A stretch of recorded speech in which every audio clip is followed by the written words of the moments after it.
Okay.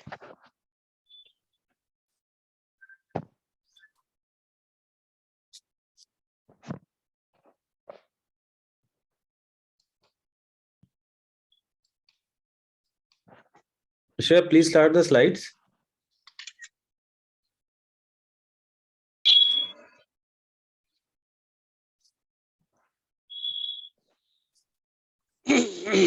Very warm welcome, good evening to all of you to this 117th edition. Today we'll take you to the court. We have a very experienced speaker in this regard. Uh, the Everyone will be on mute mode. The panelists can unmute themselves. The questions will be taken in the chat box. Please post your questions, any comments, experiences there for our resource persons to answer. The meeting will be recorded and put on the platform later on. Next slide, please. I'm handing over the session to Professor Dr. Tufan Pati sir. Sir is from Cuttack. He is leading this program all the way. He is a huge organizational experience, has received many awards, and almost everyone knows him very well. Sir, I'm skipping the details. Over to you. Thank you, Alim, for inviting me, and thank you for skipping the details because we have to give maximum time to the new things. Next slide, please. Please skip, sir.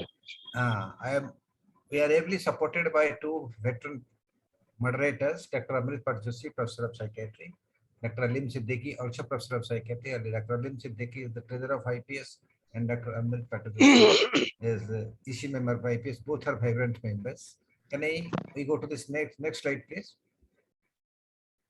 I have the honor to introduce our chairpersons, Dr. Varghese Kunnus from Kottayam, MBBS from Government Medical College Kottayam, MD Psychiatry from Government Medical College Kozhikode, joined Medical Education Department, Government of Kerala in 1997. And for the last 25 years, he worked in different medical colleges.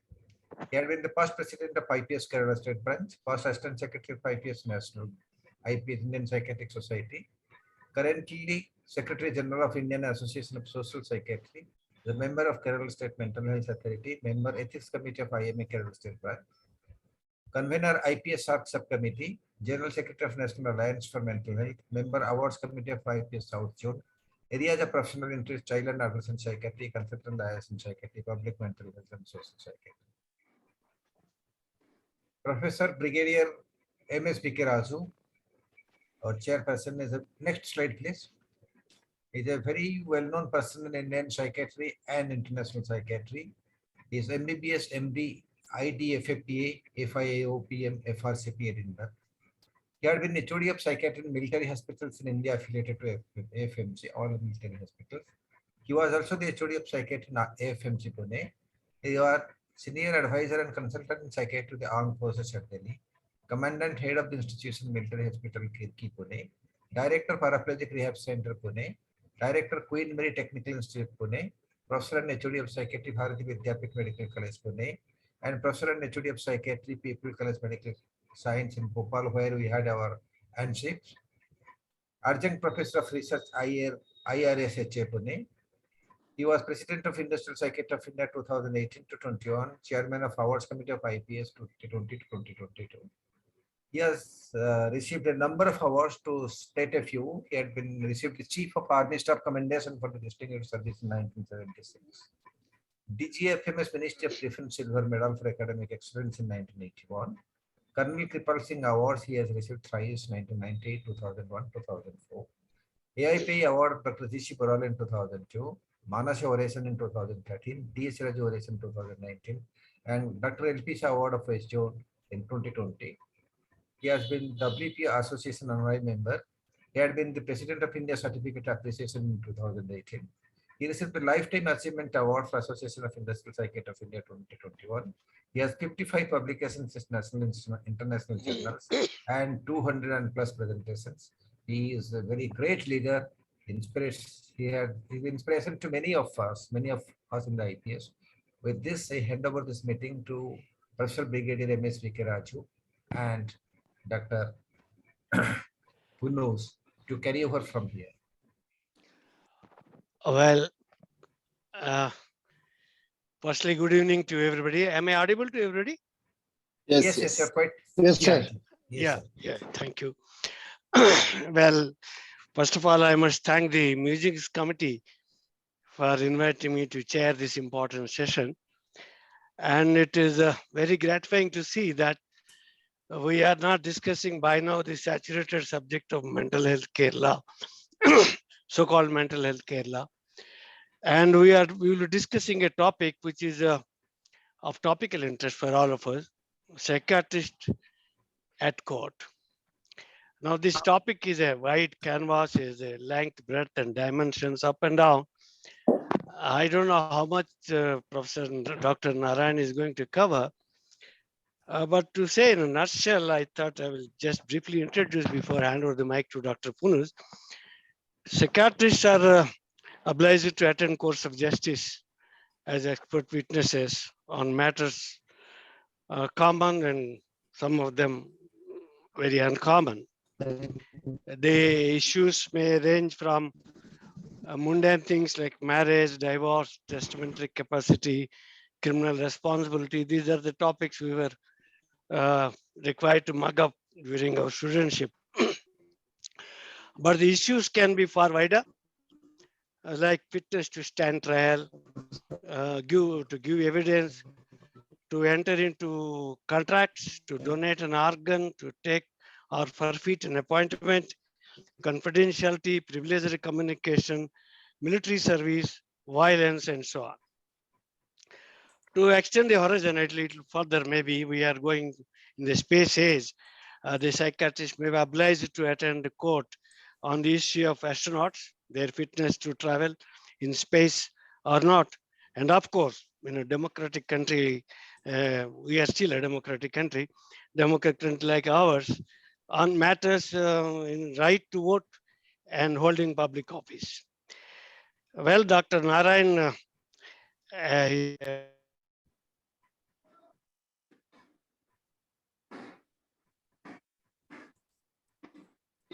Sir, you have gone on mute mode. Please unmute. yeah, can you hear me? Yes, sir. Professor C.L. Narayan has a wide and in-depth knowledge of law and related to psychiatry, and he is a prolific writer on this subject, and he speaks on this subject at various fora. And I'm sure that he's going to tell us the tips how to handle the courtroom scene. And of course, the bench and the bar put to test the psychiatrist specialist knowledge. So we all, I think, required to prepare in these times in minimum essential knowledge of law in relation to psychiatry. I thought with these words, I will now hand over to Dr. Ponus to say a few words before we get on with the lecture. Dr. Ponus? Dr. Punus, please also introduce Dr. Chaudhary Lakshminarayan along with your remarks. Yes. Yeah, thank you, Dr. M.V.S.K. Raju sir, for the nice introduction. So it's my great privilege to introduce the eminent speaker for today's meeting, Dr. Lakshminarayan Deya. All of us know him very well, and he is a well-known, tall figure in Indian psychiatry. But for the sake of formality, let me take the privilege of introducing him, that he has taken his MD Psychiatry from Patna University in 1899, and he was the former professor of psychiatry at A.N. Magath Medical College, Gaya. And we all know him as chairpersons of various sections of Indian Psychiatric Society. For example, the specialty section on forensic psychiatry, which he held in 2016 to 18. And today's topic is also related to this particular area of his interest. And he was the IPS Constitution Committee chairperson since 2022, a very important post in IPS. And he is the direct council member of IPS Executive Council in the year 2011 to 2014. And he was the president of IPS Eastern Zonal Branch and the president of IPS Bihar State Branch. All these various organizational positions which he has held, we have seen a very efficient terms which he has completed in all these things.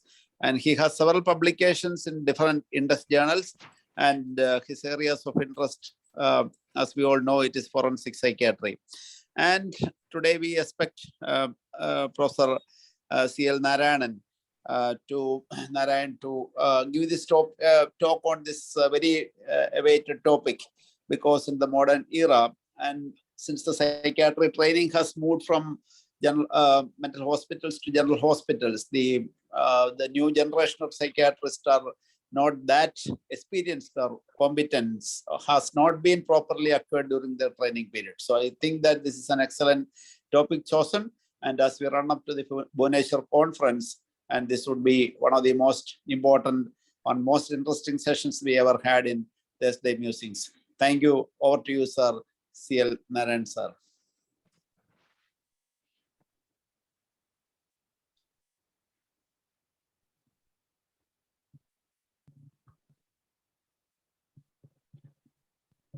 Hello, am I audible? Yes, sir. Yeah.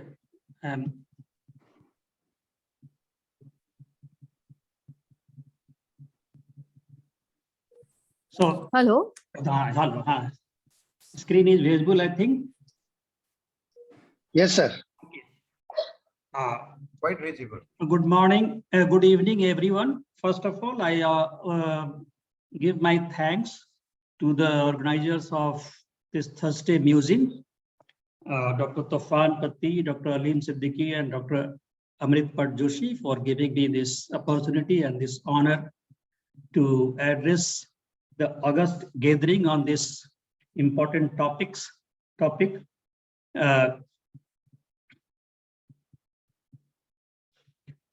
Psychiatrist at court, issues and practical tips.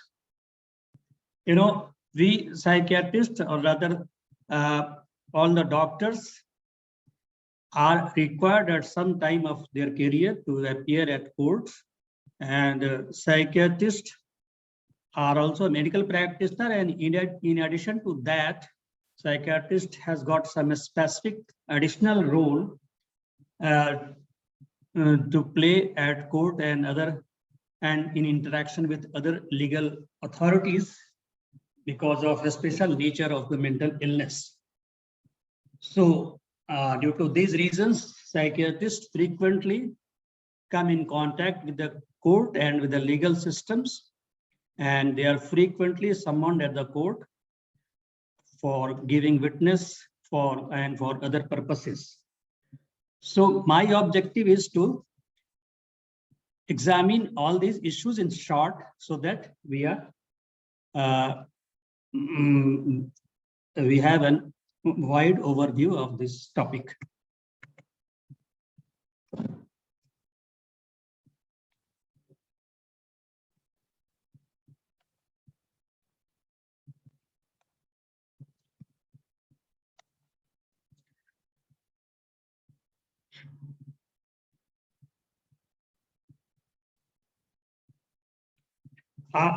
Psychiatrists are frequently, psychiatrist interaction with the courts may occur either in these four forms. First, psychiatrist may be a plaintiff, and this a plaintiff may in only a certain circumstances, like approaching the mental health review board for making application of certain things, as a defendant and respondent in some cases, as an expert witness summoned to appear in a court of law. This is one of the most important topic, and we shall examine this particular things in detail. Or the psychiatrist may be directed by a court of law to examine a person with mental illness and submit the report, or to give expert opinion as a psychiatrist in any other way. And the psychiatrist interaction most frequently occur due to the last two reasons. Now we first examine the psychiatrist as a witness. The witnesses they are of two types. The first is a fact witness, who verifies and testifies facts which are pertinent to a case. And the second type is expert witness. So the psychiatrists are frequently, they are summoned to give their expert opinion, to offer opinion, assist the judge in understanding technical knowledge, to assist in administration of justice by a court on account of his special knowledge in the field. A psychiatrist as an expert witness, he may be summoned by the court to testify on account of special knowledge in the field of mental health. And for this purpose, the psychiatrist may receive a summons or subpoena. What is summon? Summon is a legal document which is issued by a court or by any authority which has power under a statute to issue summon ordering a person or an officer or a corporate body to provide or produce a document, to appear before the court or before the authority to give testimony. Failure to attend a criminal summon issued in a criminal court may lead to issue of warrant of production by the court. What is warrant? Warrant is a written authorization by a judicial officer to the police to use force to execute an action. And in this case, the warrant will be to produce the person. If the person has failed to attend to the summon, he may a warrant may be issued against him to produce the person before the court. And failure to attend a civil summon, the court may proceed under Chapter 5 of the Civil Procedure Code. What are the evidences before a court of law? Evidences may be oral evidence, it may be documentary evidence, and all the psychiatrists before going to a court, they must be well prepared and well rehearsed before appearing with the court of law to give the expert opinion. And the implication of evidence under the relevant acts like IPC, Indian Evidence Act, etc., it must be fully understood. What will be the implication of the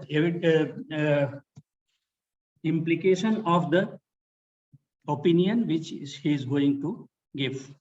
And his opinion must be formed according to this background. It is also to be clearly understood what is expected of the testimony. They should also be prepared to confidently handle any unforeseen situations and questions to avoid embarrassment. Because the psychiatrist may be examined by in a cross-examination by the opposite party lawyer, and he may put some embarrassing question, and he must be prepared to face all these type of questions. And it is always prudent to discuss the matter with the lawyer who has summoned him as an expert witness, because he may brief up what is going to be expected of him and what are the possible questions which may be asked by the opposite party. And lastly, the psychiatrist must try to be impartial to either party and must give opinion only on the basis of his expertise and not to get involved by sentiments or by emotions or by any other consideration. What he should do at court after he has been summoned and he has appeared of the court, the proper etiquettes of the court must be understood and the proper respect must be given to the presiding officer of the court. It is very necessary. And one should be absolutely formal while appearing at the court, and no informality should be exhibited to the presiding officer, to the lawyers, or to any other person present over there. And these are four things the psychiatrist must be aware.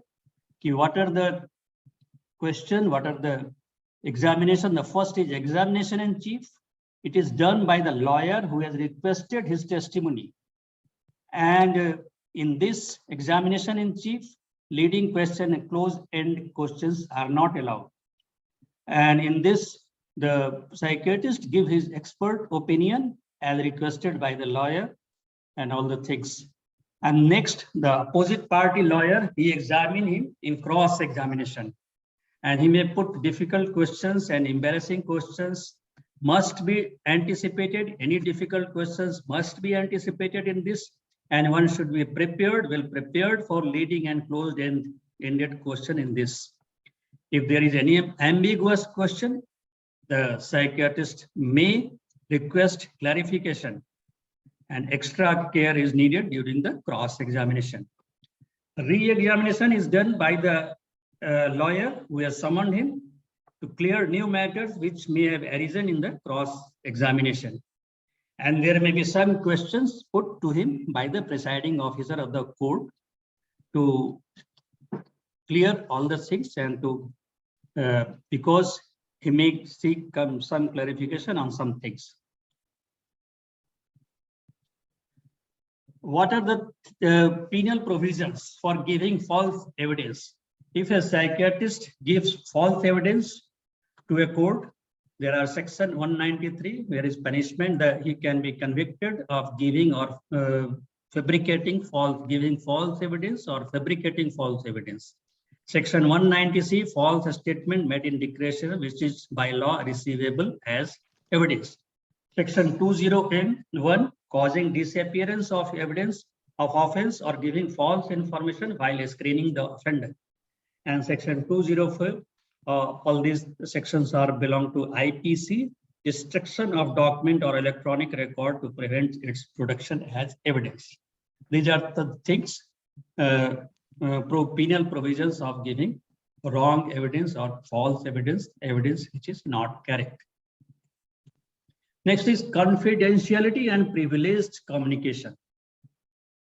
There are some communication, some information like professional communication between psychiatrist and the patient. It comes under category of privileged communication, and it should not be divulged except in certain specific circumstances. Now, what are these circumstances? We shall see it later on in this slide only. And this one thing must be very clear, that this privilege belongs to the patient and not to the psychiatrist, and it can be waived off only by the patient. In what circumstances privileged communications may be divulged? That is the first of these circumstances are the court asks for certain information and the psychiatrist has to divulge. But the psychiatrist must insist for documentation of such order or request. Documentation in the proceeding itself or in any other way. The second thing is Tarasov doctrine. Tarasov doctrine, it has originated from a case in USA in which a girl, Tarasov, he was killed by another student, and that intention to kill that girl was disclosed to a treating psychiatrist by the assailant, who was a Prosenjit Poddar and a student. But he didn't disclose this information to the authority. After that, that girl was killed. Tarasov doctrine was given by the US court, and in that, if the patient's act has potential to harm others, it is the duty of treating psychiatrist to inform the appropriate authority.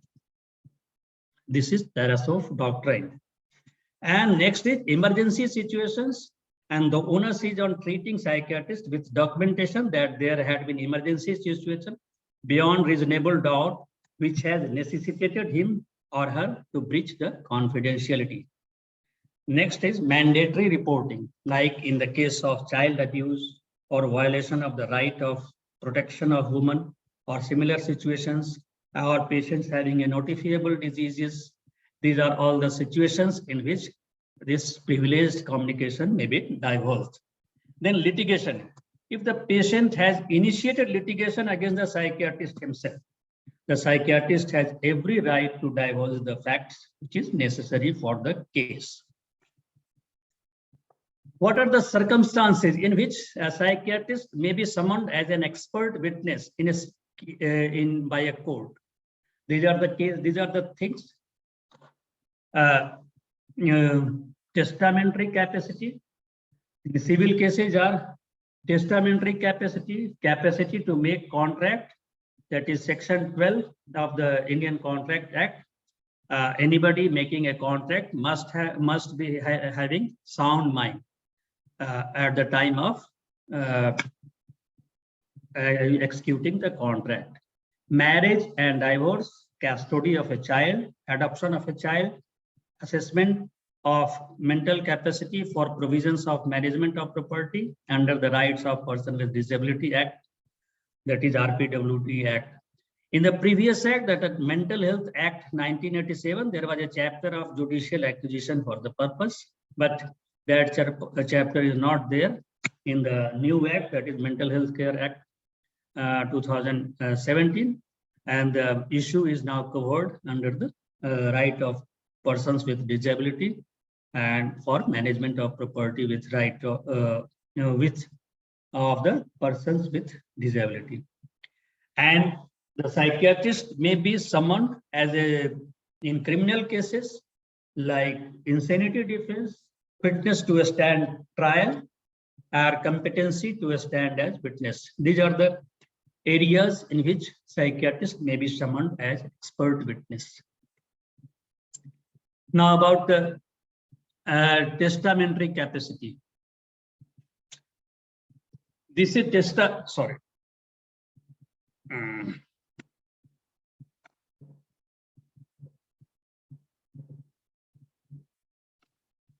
testamentary capacity is the capacity to execute a will. Any person who is of sound mind can execute a will. And person who are ordinarily insane may make a will during an interval while they are of sound mind. No person can make a will while he is in such a state of mind, whether arising from intoxication or from illness or from any other cause, so that he does not know what he is doing. Testamentary capacity also requires a person's full sense and mental sanity to have confirmed and signed the will after understanding what his assets comprise and what he is doing by making a will. He must fully understand. He must have a full mental capacity to understand to whom he is naming the assets and how are they related to him and what are repercussions it may have later by executing the will. Then marriage and divorce, these are also areas in which a psychiatrist may be called. These are the condition of marriage. There are three conditions which are relevant for mental illness. Neither party is incapable of giving a valid consent as a consequence of unsoundness of mind. And even if capable of giving consent, he must not suffer from mental disorders of such a kind or to such an extent as to be unfit for marriage and the procreation of child. And he also must not suffer from recurrent attacks of insanity. Then divorce and judicial separation. If the person has been incurably of unsound mind or he has been suffering in continuous, these are the two conditions of obtaining a divorce or judicial separation under the Hindu Marriage Act and Special Marriage Act.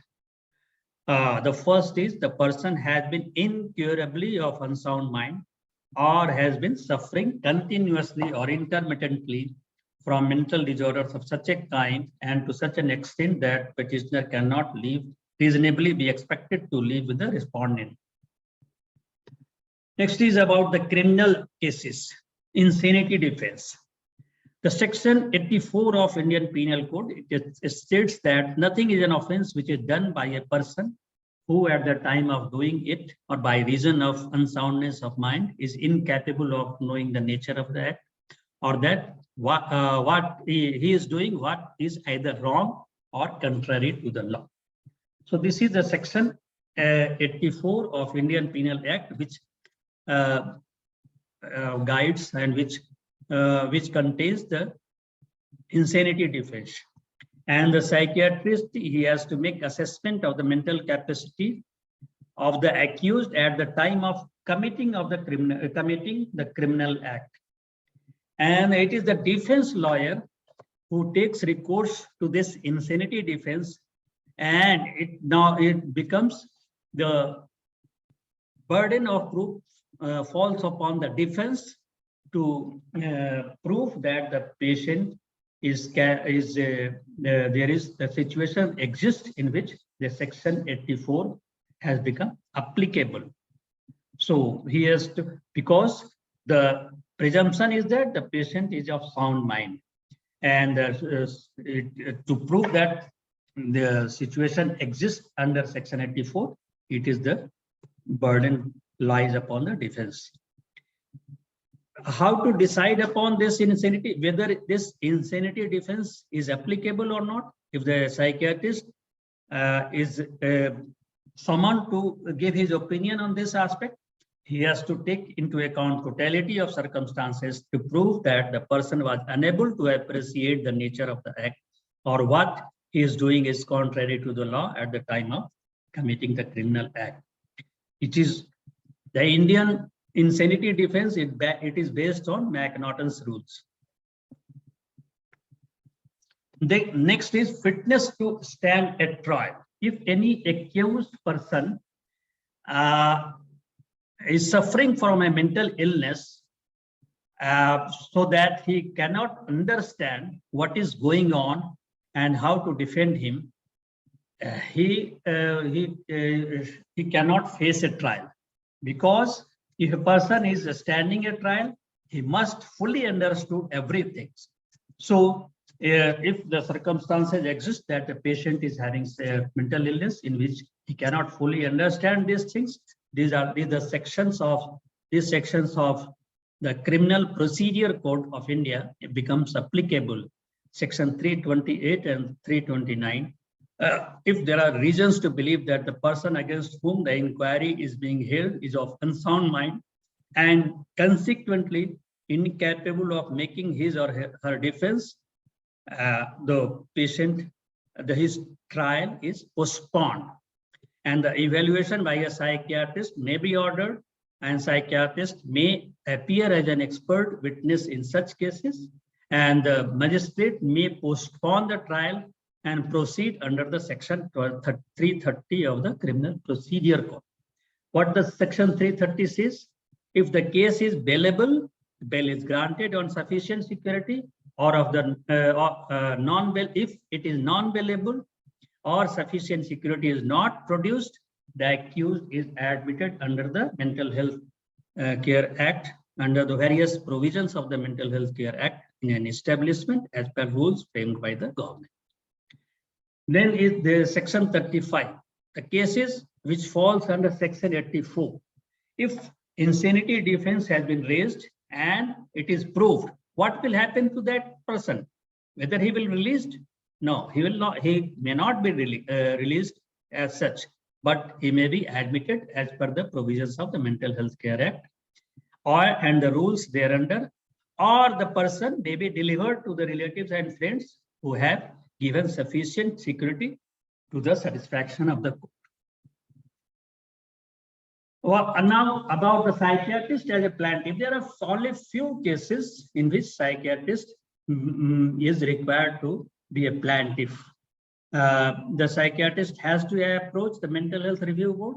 Mental Health Review Board, it is a quasi-judicial statutory body which is formed under the Mental Health Care Act 2017 for various purposes, and these are the things: to review, to alter, to modify or cancel the advance directives for administration of ECT to minors.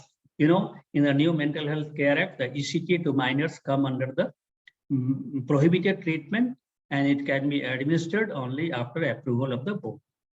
And for appointment of nominated representatives in certain special circumstances, and if psychosurgery is ever planned, the approval and from the board has to be obtained. And in addition to all these things, the psychiatry has to inform the board regarding all admissions beyond 30 days and all admissions of minors in a mental health establishments. Psychiatrist as a defendant. There are many cases there's in which the psychiatrist may be a defendant or a respondent, like criminal negligence. What is criminal negligence? If the death or grievous hurt is caused due to rash and negligent act of a medical personnel, or psychiatrist is also a medical personnel, so it may he may also come under this, and it is non-bailable offense. Then civil negligence. Civil negligence is damage on account of breach of confidentiality. If the psychiatrist had breached the confidentiality and divulged the privileged communication, he may be sued in a court of law as a civil negligence. Then civil wrongs. What are civil wrongs? That torts. These are also called known as torts. T-O-R-T-S, torts. This is civil damage caused due to the negligence in treatment, and this type of cases have now practically become obsolete after implementation of Consumer Protection Act, because civil cases, they drag for a very long time, and the patient always prefer to complain to the Consumer Dispute Redressal Forum under the CPA 2019. Sorry, forum here now, it is not now forum. In the new Consumer Protection Act, it is Consumer Dispute Redressal Commission, not forum. Are complained to the board under various provisions of the MSC. Like any person with mental illness or his relatives or any other person, he may complain to the Mental Health Review Board regarding various things like denial of rights of person with mental illness, or challenging the admission of a person with mental illness. These are the things, and he may complain to the board, and the psychiatrist may become a defendant in such type of cases, in the cases before Mental Health Review Board. Now about the criminal negligence. In criminal negligence, what happens? There's section 304A IPC, which is causing death due to rash and negligent action, not amounting to culpable homicide, or section 338, that is causing grievous hurt by rash or negligent act. These are the cognizable offenses. But all medical personnel, including psychiatrists, they must be aware of the cases of the Supreme Court ruling in certain cases, like Jacob Matthews versus the State of Punjab, and Martina F. D'Souza versus Muhammad Ishtiaq. There are various other courts in which Supreme Court has ruled that the charges of criminal negligence cannot be brought against a medical personnel, and these are the direction. I have quoted this. We therefore direct that whenever a complaint is received against a doctor or a hospital by consumer fora or by the criminal court, then before issuing notice to the doctor or hospital against whom the complaint was made, consumer forum or criminal court should first refer the matter to a competent doctor or a committee of doctors and specialized in the field of relating to which the medical negligence is attributed, and only after that doctor or committee report that there is prima facie case of medical negligence, should notice then be issued to the concerned doctor. And the further direction to the police officer also not to arrest, and clearly the parameter have been laid down in Jacob Matthews case. Otherwise, policemen will themselves have to face legal action. Every medical practitioner must keep the copies of these judgments ready with him to face any untoward situations of being charged with criminal negligence. Then is professional negligence. Professional negligence can be defined as the absence of reasonable care and skill or willful negligence of a medical practitioner in the treatment of a patient, which may cause bodily injury or death of the patient. And the doctor is liable of professional negligence when there is failure to discharge the duty, dereliction, direct causation, diagnosis. These are the 4D. The patient may approach a civil court or a consumer redressal Consumer Dispute Redressal Commission, constituted under CPA for redressal of their grievances. The Contributory Negligence Act of the Patient and Attendants, like failure to give adequate history, neglecting follow-up, etc. It may add to the negligence of doctor. Medical mal-occurrence, calculated risk, and product liability, everything should be well documented so as the treating psychiatrist may be able to face any future litigation if any of these situations arise. Documentation is very necessary in all these situations, so that if ever a case of negligence are brought against him, against the medical personnel or against the psychiatrist, he may produce all the documents before the court. Then vicarious liability. What is this vicarious? The employer is also responsible for negligent acts of his employee. That is, the maxim is respondent superior. The master must answer. So, medical personnel or a psychiatrist is responsible for negligent act which is performed by staff working under him.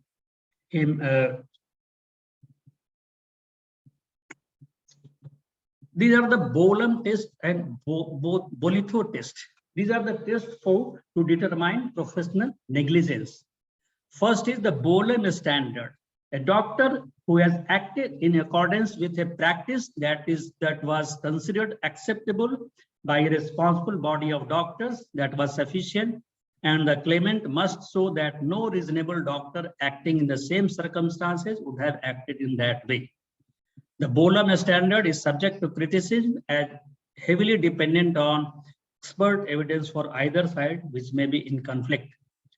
Bolitho test goes a step further, and it says that it is not enough for a defendant to call a number of doctors to say that what he had done or not done was in accordance with accepted clinical practice. It is necessary for the judge to consider the evidence and to decide whether the clinical practice puts the patient unnecessarily at risk. It must be known that the Indian courts, they accept Bolam standard, and there are only few cases in which Bolitho test has become applicable. This psychiatrist as defendant under the Consumer Protection Act. A complaint before Consumer Protection Act under CPA 2019. When the CPA was enacted, there was an ambiguity if health services were included in the CPA or not. But it has now been settled by the Supreme Court that medical services are very much under it. The patient has the option to file the cases in the Consumer Disputes Redressal Commission at the place of his residence. So he may take treatment at a place, and he may go to his place of residence and file the case at the Consumer Commission there. But there are also provisions to conduct online proceedings, which may be opted by the doctor. The commission will have discretion to grant his request or not. There are 3 levels of commission: district commission, state commission, national commission. And now district commission can now hear the cases up to damage of ₹1 crore. An appeal against the order of district commission lies to the state commission, then to the national commission, and then to the Supreme Court in that order. The rights of consumers under the CPA Act 2006. 6 rights have been defined in the bill, which include these 4: to be protected against marketing of goods and services which are hazardous to life or property, to be informed of the quality, quantity, potency, purity, standard, and price of goods or services, be assured of access to a variety of goods or services at competitive prices, and seek redressal against unfair or restrictive trade practices. The Central Consumer Protection Authority have been formed to promote, to protect, to enforce the rights of consumers. It will have an investigative wing and it may impose penalty, and the CCPA may impose penalty on manufacturer or endorser of up to rupees 10 lakhs and imprisonment for up to 2 years for a false or misleading advertisement. And in case of subsequent offense, the fine may extend to rupees 50 lakhs. So this is about the overview of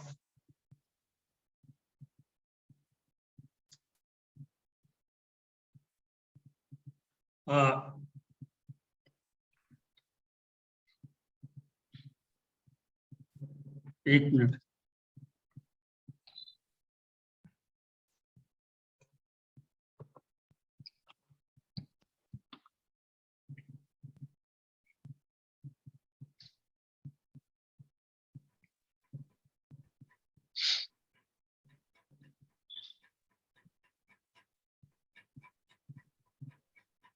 Hello. Oh, Sir.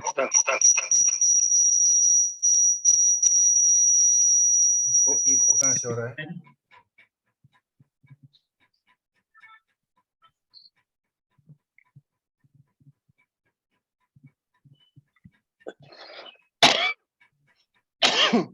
I think we can take up the discussion by. And then you are not audible. Yes.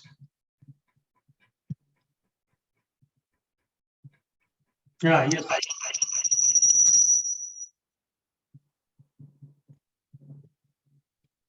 एक minute.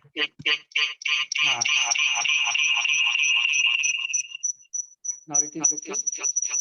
Alim, your voice is not audible. Anyway, sir, thank you for a very, very elaborative. It was huge. The topics have been very widely and very well covered. So over to opening comments by the chairperson. Then we'll take questions. Raju sir.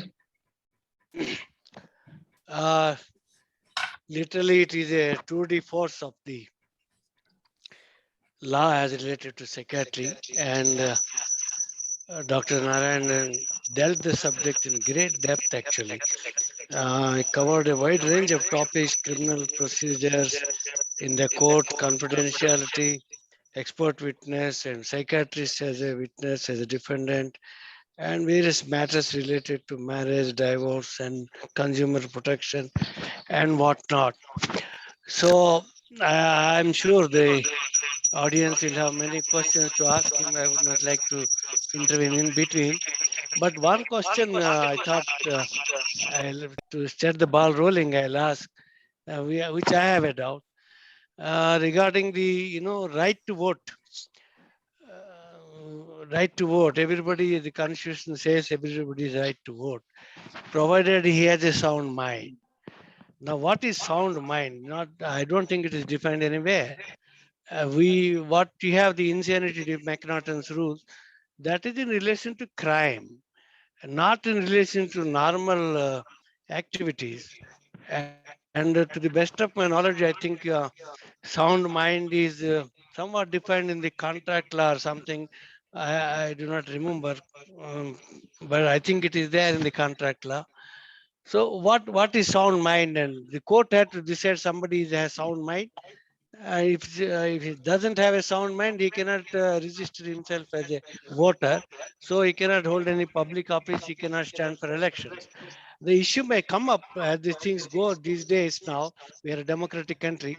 That's why I thought maybe Dr. Narayan will have something to say about it. Yes. I think I am audible. Yeah, I can hear you. Yeah. Yes, that what you have told that was not covered. It was not covered in that thing. Because I have got limited time, and in fact, it was only yesterday morning, I think, or day before yesterday, I was requested to give this deliberation on this topic, and it was all the things were hurriedly prepared. You may find there are various mistakes in the PowerPoint, which have been observed by the different audience, all the persons who are No, it is quite Uh, exhaustive. You need not be apologetic. here, Absolutely present wonderful. here in this webinar. And that is under the People Representation of People Act. Act, A yes. person who is of unsound mind, he is not capable to vote and not capable to stand for an election. So it is there in that Representation of People Act. It is already there. I didn't cover that aspect in it in this presentation. Now, No, the idea is how to say somebody has a sound mind. sorry. The court has to say somebody has a sound mind. Now, what is sound mind? Yes, That is the sound question. mind and unsoundness of mind. It is a thing which is a legal or legal concept. It is not a medical concept. Absolutely. And yeah, because sound or unsoundness of mind is not there in our psychiatry. And the things who is of sound mind and who is of unsound mind, the ultimate duty, it is upon the court who is conducting the proceeding. He may ask the psychiatrist to give his evidence, to give his expert opinion regarding the mental state of the mind, regarding his mental capacity, whether he is able to understand things, whether he is able to understand his implications of his actions, whether he is able to understand the his interaction with people and his other things. And on the basis of all this opinion, expert opinion given by the psychiatrist of the court, it is only, it is not the psychiatrist who is final authority to decide upon the soundness of unsoundness of mind. He has simply to give his expert opinion to the presiding officer of the court, and who will ultimately decide whether a state of unsoundness of mind exists or not, does not exist. I think, Varghese sir. yeah, we have some questions in the chat box. Mohan Isaac compliments your presentation, and I would like to compliment to tell the difference between the tribunal and the court. What is the difference between a tribunal and a court? Tribunal. Sorry, from Tribunal is formed for a particular purpose. For a particular purpose or for a particular group of cases, for a particular group of persons, and tribunal has quasi-judicial power. And the tribunal, because as from our psychiatrist point of view, we are not very much concerned with the tribunal, because our duty will be the same whether we are summoned by a tribunal or we are summoned by a court.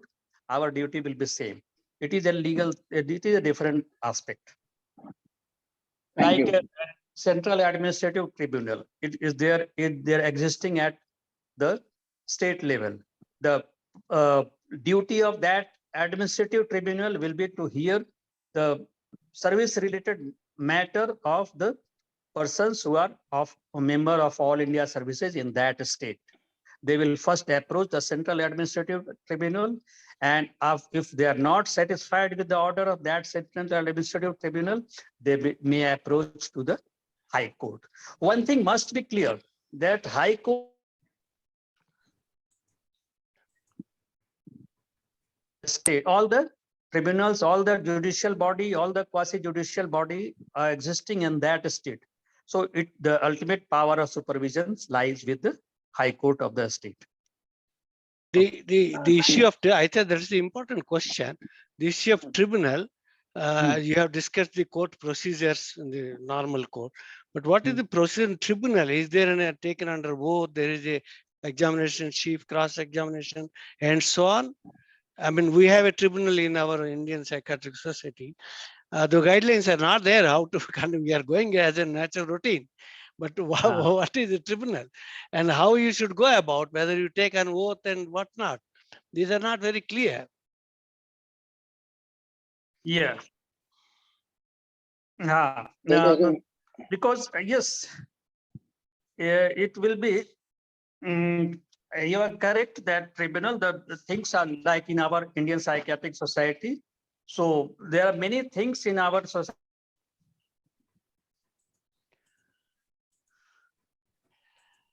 Breaking.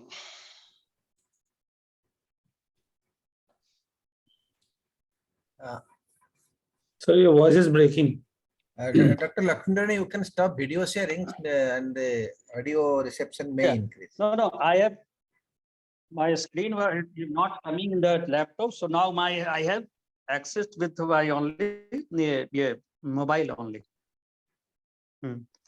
Whether my voice is clear? There is one question about what is an unsound mind for the purpose of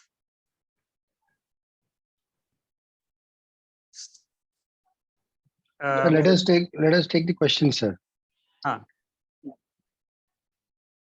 Yeah. Yeah. Sir, there is an important question by Dr. Dilip Kumar Verma. He is asking what should one do if any patient had a childhood sexual abuse disclosed to the psychiatrist after he has become an adult. Does that information, it's a practical issue, especially with also mandatory reporting and other kind of mandatory things on the psychiatrist. I think this question is important. The reporting of childhood sexual abuse. Will you please repeat question? Yeah, if a person discloses childhood sexual abuse during childhood and sharing that information with the psychiatrist after becoming an adult. Bringing the earphone.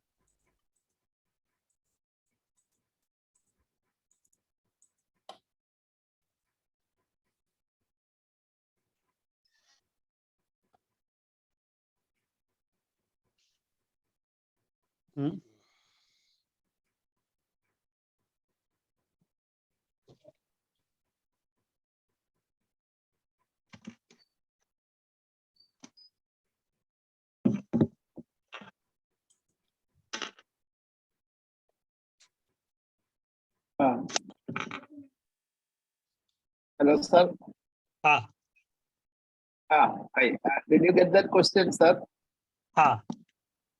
Dr. Dilip's question is whether what should be our stand when a patient discloses childhood sexual abuse during such childhood after he has become an adult and during a routine interview, if this is shared to a psychiatrist, what should be done? Accused of sexual abuse. Yeah, childhood sexual abuse. Childhood sexual abuse disclosed to the psychiatrist after the person has become an adult during a routine psychiatric interview. He must notify the concerned authority, like in such cases. So the patient should notify, or the psychiatrist should notify. Psychiatrist has to notify. Psychiatrist has to. The patient is now adult. Patient is adult. It is not adult. Patient is child. In that case, also he has to be notified to the sexual. Now the child has become an adult. Now the child has become an adult, and after that he is saying that he has been abused. So these are the cases which are to be reported to the authorities. Sir, we as a psychiatrist should report, or we should suggest the patient to go and report because you are an adult now. Yes, psychiatrist may also advise him to approach because the child the child has now become an adult. He is now so he may advise the patient. I think the psychiatrist has to report if he has a knowledge of any crime. As per the Criminal Procedure Code, he is obliged to report unless he is a private practitioner. He may not report, then he stands the risk if the law catches him. But if you are a government servant, you are supposed to report, I think, any crime which come to your notice, including suicide. I don't know what is the status of suicide after the Mental Health Care Act, whether that clause is removed from Criminal Procedure Code of reporting suicide, attempt to suicide. I'm not Thing aware. is there, no sir. It is the suicides are being reported by the National Crime Report Bureau (NCRB). So reporting is there. It may not be offense, but then reporting is being done. No, I'm talking about the psychiatrist. He has come to the knowledge that somebody attempted suicide. Whether he is obliged, mandatory to report, Professor Narayan cited some instances, but suicide was not mentioned. That's why I'm saying this.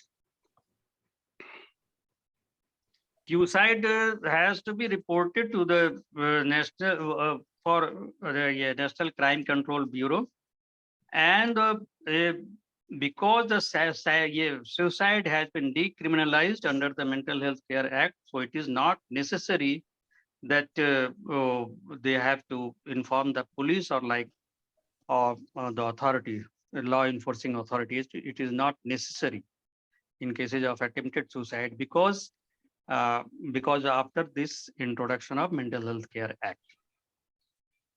Sir, few questions from what you have presented. Can we ask, because in the personal chat box we got a lot of questions. Sir, you have described that the psychiatrist has to make application before the Mental Health Review Board for various purposes. Like suppose the state does not have a Mental Health Review Board, what somebody is supposed to do? And suppose somebody has it, how to report? Do you go through lawyers, or how do you have to make a representation? Like I have a child who I have admitted. I have somebody who is overstayed. I have to give ECT to a child. So how do we go about it, sir? You know, this is the consumer. The Mental Health Care Act was introduced in the year 2017, and it was notified. It come into effect in 2019 after the rules were framed. But in many states, rather in the most of the states, it is still in the implementation stage. The state mental authority has not been formed in the many states, and in the states where it has been, like in our state, Bihar, recently the state mental health authority has been formed, but no mental health review board has been formed. So in this case, in such circumstances, it is even the registration of mental health establishment are not being done, like in our state, Bihar. It is not being done. So what you have to do, like for running a mental health establishment, you have to prepare the pro forma, to prepare the form according to the pro forma, according to the rules prescribed under the newly framed mental health care rules. And you complete all these things and you have sent to the health secretary of the state. And what about the things regarding this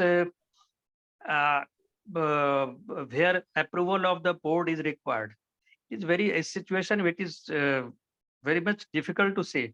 All you have to do is I think you may send the request to the district judge or whatever, but it is not very clear what you have to do in such circumstances unless and until the board have been formed. So it is very difficult situation going on currently. And in the old Mental Health Act, I think the visitors there, we are supposed to inform the visitors in case the board is not there. I mean, there is a government forms the visitors and all. Mental health advisor used to be there under the old Mental Health Act, if I remember. 1987. So anyway, it is all very uncertain what we have to do. Visitors are appointed only for a specific mental health establishment, not for a general purpose, I think. Okay. So there is a question in the personal chat box regarding, suppose I get a notice from Consumer Dispute Redressal Commission. So what to do if I receive a notice? What should be my course of action and how to handle it? If you have received a notice from a consumer protection, you have to prepare to get prepared the reply, to go through the notice, to what are the charges upon you, and you have to go to the records of the patients which you have with yourself and prepare all the things, and you may send to the Consumer Dispute Redressal Commission. Send all the reply. There are provisions like online hearing is there. The psychiatrist may request online hearing, or he may, in the consumer cases, one can proceed without hiring a lawyer, but there is no, it is not necessary. The psychiatrist may hire a lawyer for the purpose. And suppose a psychiatrist has received notice for a cases filed at a very distant place, what he will do? So he may request the court for a video conferencing, and video conferencing may be conducted, and the court may proceedings may go on like this. And what all the things are going on regarding this consumer this for dispute, like other things. One fact has become necessary, that there is insurance, professional insurance has become a necessity. There are many professional insurance company which can take up all these cases and will do all the things with themselves. But the psychiatrist has to himself be aware of things, himself has to keep track of everything. And in all these cases, the documentation is very necessary in all type of cases which are filed against a psychiatrist. Sir, I did. मैं पूछना था. Indemnity, the same question I'm continuing. The indemnity people I talked to, what they said, that it was one of the conditions that as soon as you get a notice, you get a threat, you get a call, you have to immediately inform them. Otherwise, they might refuse your claim. So it was one of their conditions that as soon as you get the notice, you take them into the loop. Yes, if you have an indemnity insurance, you must take them into loop, because after that it cannot claim any indemnity insurance from them. Yeah. As soon means how soon, sir? How soon is as soon, sir? As soon means what they told you, that as soon as you get the As soon means kya hai? In a court, how can you stand? What is as soon? But tomorrow you will. Not regarding the court. As soon as you get the notice or your threat, you immediately inform the indemnity people. Is there any time period? 24 hours, 48 hours, 5 days, 7 days? Within hours, the same day. I think I can reply this question. This is what a reasonable person is requested to do. There is no defined time limit, 1 day, 2 day, or 3 days. What a prudent and reasonable person can do in such circumstances, that will constitute what is usually mentioned in the indemnity date. If not mentioned, what a reasonable time, that will be decided. If that reasonable time is in dispute, it will be decided by the ombudsman. Okay, sir. That's what I was. Yeah. Sir, you talked about insanity plea, sir. Suppose a defense lawyer takes an insanity plea in a court of law, and you are called as an expert witness. Yeah. How do we go about it? Because those are very, very difficult things, very, very complicated things. How do we go about it, sir? Yes, insanity defense. If it is the plea is taken by the defense lawyer, and the defense lawyer, he may request a psychiatrist to examine, or the presiding officer of the court may request a psychiatrist to examine. It is, of course, it is a very difficult thing. What the state of mind was existing at the time of committing the act. So the section 84 becomes applicable only based upon the mental state existing at the time of committing the act. So what the psychiatrist will do, he will look into all the facts relevant to the particular situation. Like he will take the history, he will take previous records, he will go into the previous medical records of the patient, he will take history from his family members, his friends, his relatives, and to look into the circumstances existing at the time of committing the act, and also the in the subsequent period when the patient was in custody, when he was in prison, or he was in bail on or the previous thing, all the things has to be taken into account, and based upon all these things, he may submit his opinion. The problem may come up instead of, sorry. The insanity defense are frequently taken, but is rarely succeeds in Indian court. It is also a fact. The problem may come up in matters of psychosis and such things. Probably it's okay, but situation may come up like automatisms, somnambulism, REM sleep behavior disorder. I mean, technically, they are probably within the meaning of the law, they can be considered insane. Yeah, but so I think the Indian law is not very clear in relation to automatisms. no, Indian law is may not be very clear regarding this automatism, which may occur in cases of epilepsy or complex partial seizure. But the simple thing we have to establish, the psychiatrist has to establish, or the court is to be satisfied that at the time of committing the act, the patient was in such a state of mind that he was not able to understand the nature of the act which he was doing, or if he was doing, he knew it, he was not in a position to understand that what he is doing is contrary to the law. So this is the state, he has to establish what was the state of mind.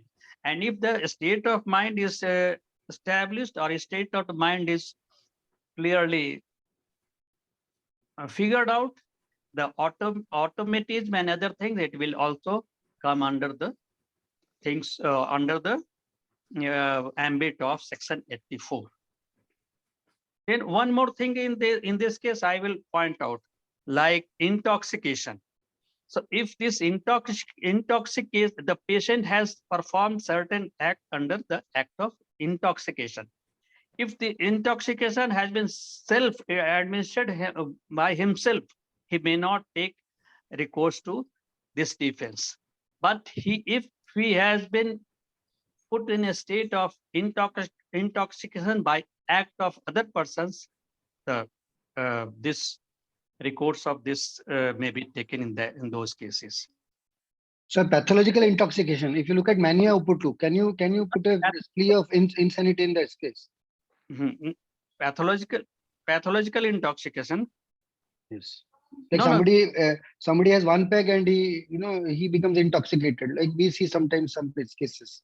I was talking about a different thing.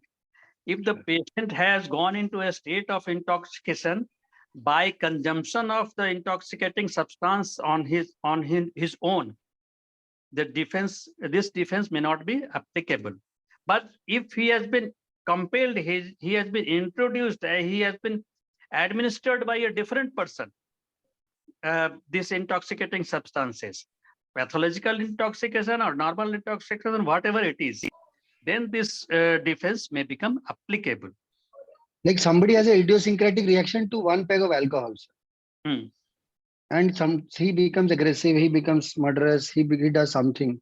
And a plea of pathological intoxication, can it be taken? It is different from plain intoxication. What I'm talking about is pathological, yes. Where it's a term known as mania uputu. So will it hold state in a court of law, sir? Yes, I understand. He may take this plea, but it will be very difficult to establish this. It will be very difficult to establish this plea and to prove, because burden of proof is always on the defense. It is not on the prosecution. The burden, the defense lawyer has to be established this, and that is also beyond any doubt. Reasonable doubt to be established. This is a paradoxical situation. We are saying a person is insane. I mean, at least we are plea, and he cannot guide his counsel, the plaintiff, defendant. How can the lawyer say that he's insane or otherwise? I mean, there is a little bit of, no man's land is here. We are saying he's insane. I mean, he cannot guide his counsel. So how the counsel can argue his case for his patient, client? I must clarify on this aspect. If the person is not capable of guiding his counsel at the time of trial, his trial has to be postponed. The patient is not fit for the trial. Yeah, that clause will come. But Yes. if fit at the to a stand trial, only in that circumstances the trial will go on, whether it is a matter of defense under Section 84 or any other matter. Or 85. Yeah, because if the trial has to go on, the fitness to a stand trial has to be established, and only after that the trial will go on, whether the question of Section 84 will come or not. Okay. Absolutely. So there is a question in the chat box by Dr. Indu Nair. Legal offenses in the court become difficult when the court resort to binary language, yes or no? And whereas the answers need elaborate explanations and we are not allowed to give that. So how do we overcome this obstacle? Their language is in yes and no. Our answer is elaborate and maybe on a spectrum. So how do we deal with it? The court will not normally ask whether the person is sound mind or unsound mind, or whether the person was suffering for the psychiatrist has to give his expert opinion only, and he must state that he may not be very sure of the things. If he is not sure, he will simply state this. He is not sure. His opinion is this. His based upon his expertise, his knowledge of his special knowledge of the field of the mental health field of the mental health. These are his opinion. And if anything is asked in black and white, in yes or no, he is not in a position. He has to be a very honest that it cannot be clearly said. Sir, sometimes we get calls from investigating officers. Like I got a call 10 days back regarding a habitual person who was stealing gold and women's undergarment. So the police requested me to interrogate this guy, whether it is a case of kleptomania, whether it is some fetish and all. During our routine practice, can we refuse the investigating officers if they request us? Or should we ask for a written document? Or what is the, there's a question in the chat box also regarding this. Can the psychiatrist refuse if the police requests us to interrogate a person? Yeah, exactly. I raised that question. Sir? Regarding Investigating officer, should we Yes. oblige the demand from the Varghese sir has investigating asked. officer? Sorry, Varghese sir. Yeah, That's yeah. your question. Are we supposed to oblige or do we have the freedom to refuse the request by an investigating officer to assist them in the process of interrogation or a charge sheet like that? So that's the. In my opinion, you may ask the investigating officer to get an order from a magistrate. Oh, God, yes. For a Absolutely. not on the basis of the request from the investigating officer. Because to examine a person against his will, it is you cannot do it. You cannot examine against his will. You cannot give expert opinion. You cannot go on psychiatric examination or mental state examination of a person against his or her will. So if it is done, you can do it only a request of a presiding officer of the court. So you may ask the investigating officer that you take an order from a magistrate for the same, and after that, after getting that order, you may proceed to examine and you may give your opinion. Absolutely. You have to say politely to the investigating officer to get, I think. Absolutely. So there is a question about JJ Act, Section 15. Psychiatrist is called at the juvenile court to decide whether juvenile should be tried as an adult or a juvenile. So how do we go about that? The court has decide whether he is adult or not. Not up to the psychiatrist to decide upon the age of the patient. It cannot. Or after the amendment in the Juvenile Justice Act of the for deciding liability for criminal liability of the persons between 16 to 18 years of age, the court may request psychiatrist to examine, and whatever the request is court or the Juvenile Justice Board has made to a doctor or a psychiatrist, medical personnel, he may proceed as requested. As such, the final authority on deciding the age or deciding the criminal liability of the person of a juvenile between 16 and 18, the final authority lies upon the Juvenile Justice Board in this case, and assistance of psychiatrist or medical personnel may be sought by the Juvenile Justice Board. Sir, is there any role of doctor in the issue of arms license in any conditions? Arms license, the district magistrate may request a psychiatrist, but for that, even the previous question, like the investigating officer, if the investigating officer has requested and the person himself he has given his consent, the psychiatrist may proceed to examine. Similarly, in cases of arms license, it is the interest of the person. So the person may accord his consent to be examined. So in that case, if the authority has requested the person to the psychiatrist to examine, he may proceed on the basis of, but not against the will of the person who is being examined. That is any psychiatrist or a government psychiatrist? I mean, I think the certificates are to be given by. Is normally the work of a government psychiatrist, Mm. and if it is done by the district magistrate, naturally he will give his request to a government psychiatrist only. Mhm.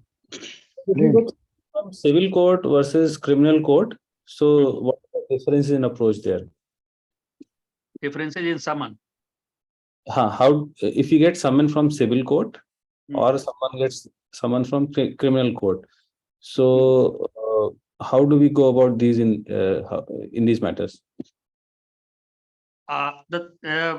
Regarding this, I want to say that even if you receive the summon from a civil court or a criminal court, you have to respond. But there are many things which are not written in the statute, but in the practicality, you have to proceed. Similarly, like in cases of summon issued by a civil court. If the criminal summon is not responded, not respected, warrant may be issued, but these warrant is normally issued in cases of civil cases. In this case, I just describe a situation. I have joined my job as a medical officer in a place, Pilaya Dam, and that place, New Year party, some persons were injured and they were brought to my hospital. I examined them and given them the first aid, and then I referred the persons to a different hospital. After few years, 2 or 3 years or 4 years like that, I was now at Patna. The person approached me, taking a summon from a civil court at Hazaribagh, that you have to give witness. You are the first person who has examined his injury report because he has filed civil damage against some persons on the basis of that injury, and you are to appear before a civil court before Hazaribagh. So my father was a lawyer. I approached him and sought his opinion. He simply said me that ignore this summon. Civil court, the party who has filed the case, he has requested the civil court to issue summon, and on the basis of his request, this summon has been issued. The court will not do anything if you do not attend this. So I followed this. So these are the things. On principle, you have to follow. You have to respect the summon. You have to do. So what you would, but in practicality, the lawyer may advise, so okay, leave it. Do not attend. So these are the things. Similarly, what happens if you notice is sent to a court, to a person, the lawyer may advise that you should not receive it. But whether it is reasonable, any letter received by you or sent by post, or how are you refusing? So these are the things. So there are many practical things, because civil cases, civil courts, they have to proceed under Chapter 5 of the Civil Procedure Code.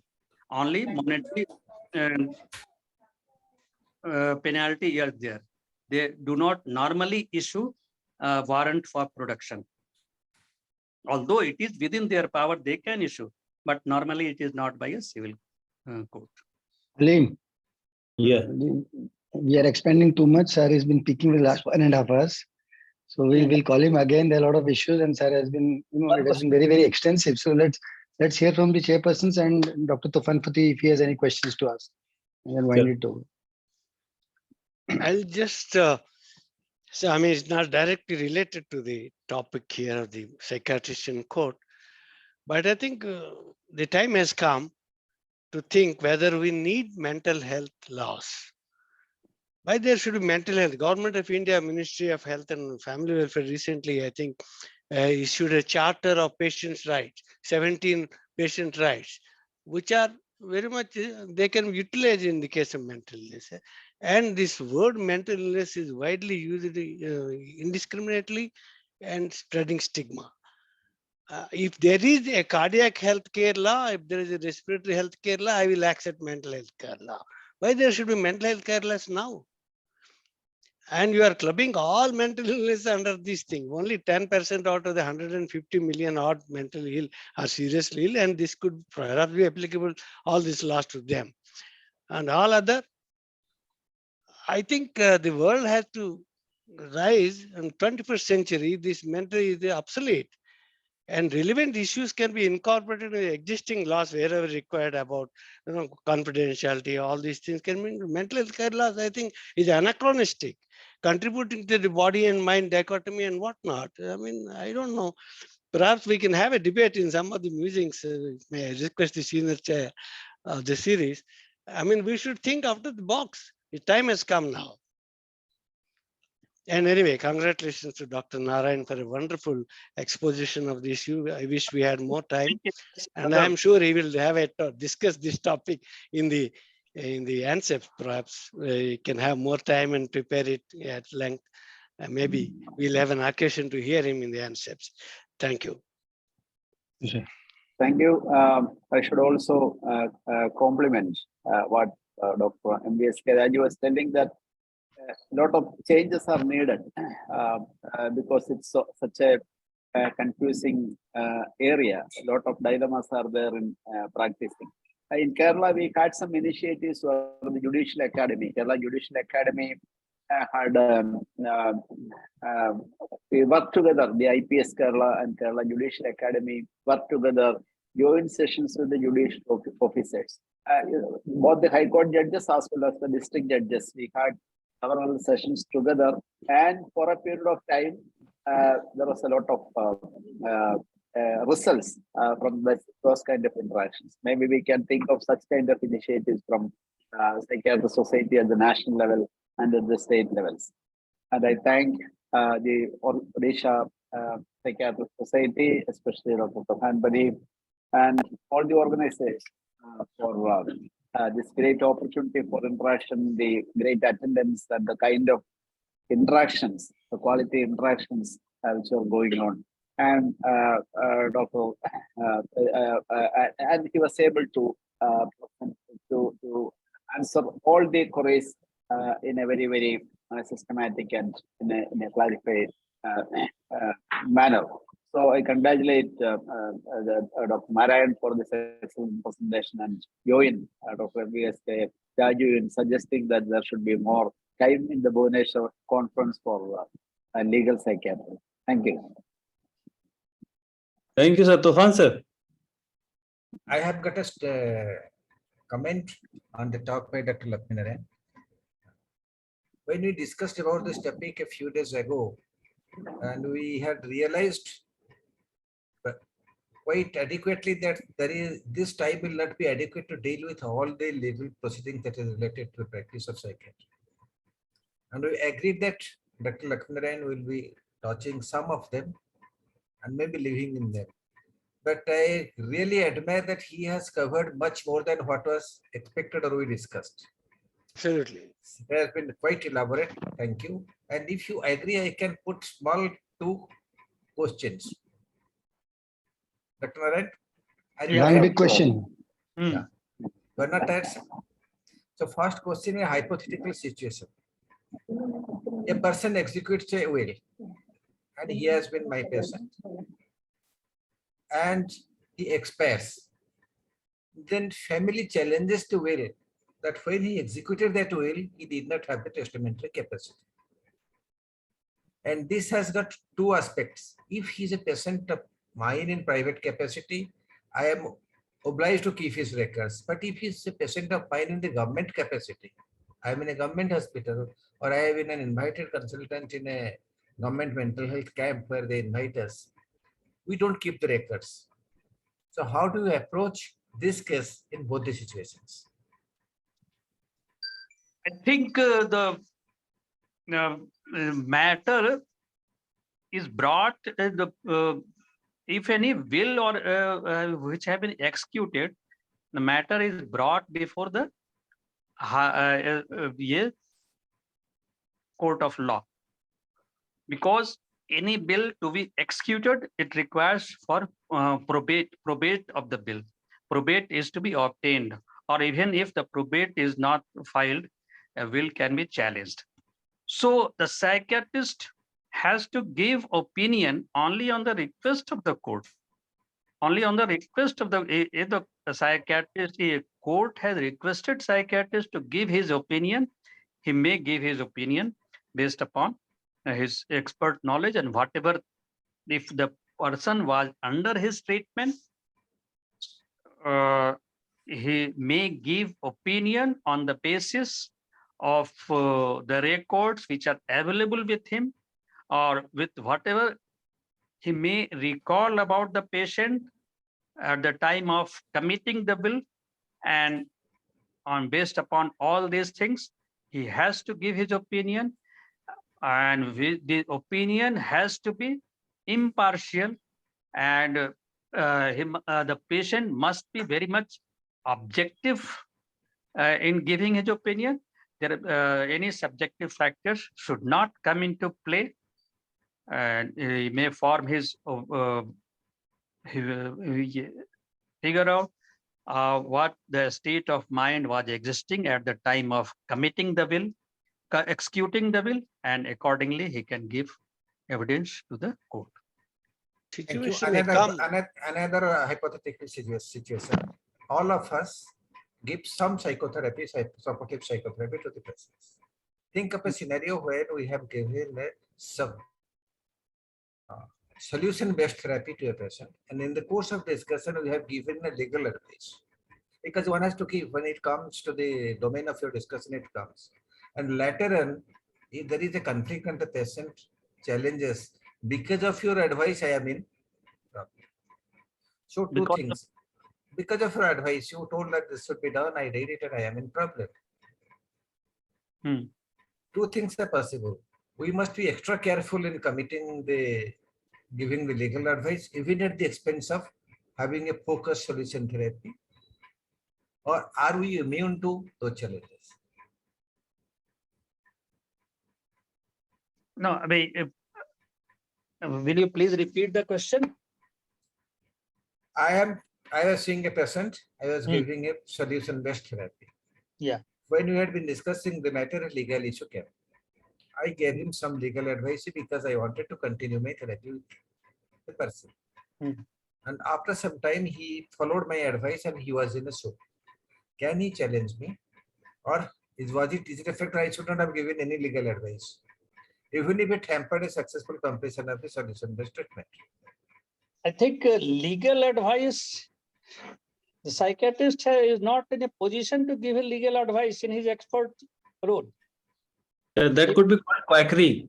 Not quackery, but Doctor.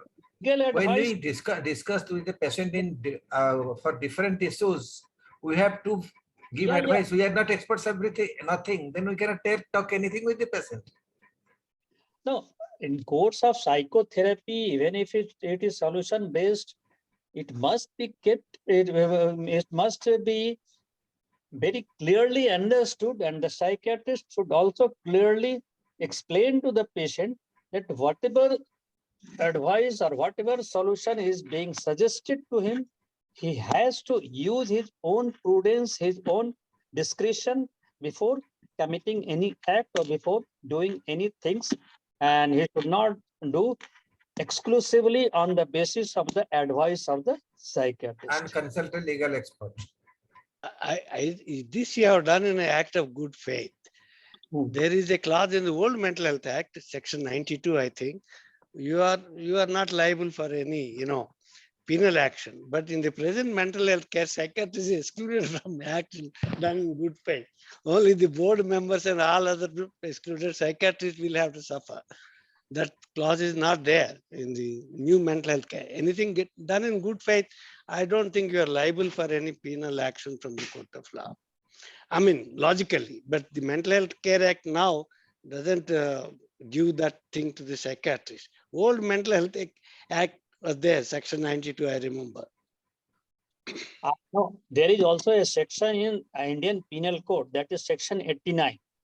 So if anything is done Good for faith. benefit of the patient, by the consent of his guardian or his for a person with insane mind, who is not in normal state of mind, it is not a offense. Yes.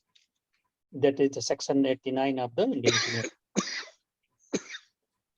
Okay, over to Amrit now for conclusion, because we have tired Dr. Lakshminarayan a lot. No, it is only a Thank you so much. So thank you, CL Narayan sir, as we call him fondly as CL Narayan sir. You got 2 days, but you covered the the laws and all. These are the most important aspects of psychiatry, which we generally neglect, read only for exams, and then follow it, forget it after the exams are gone. So thank you for taking care of all the things. A lot of things you discussed, small points, but I think that would go a long way in helping us understand what to do, what not to do, how to prepare ourselves if you are called to a court, how to report, how not to. If you have a summon from a civil court, which I actually knew, and that got reinforced that you can ignore, when to report, what is immediate, what is with as soon as possible. Those are technical terms we need to explore. We need to, find about. Thank you so much. Thank you, MSVK sir. He always gives a different perspective. He has been running around for the course after the Mental Health Care Act 17 he has been challenging the law in the whole act in court. So I think we'll have a debate, sir, with you as one of the participants, and call somebody who will be fighting for the other cause. So let's have a sparring round. Thank you, Varghese sir. It's been wonderful having you. You have been a chairperson, a moderator, as well as somebody who has been asking a lot of questions. So that goes to show that you are absolutely involved in it.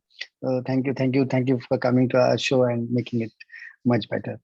Thank you, Dr. Alim, for moderating, and the best part is Dr. Tufan sir. He himself is a big legal luminary.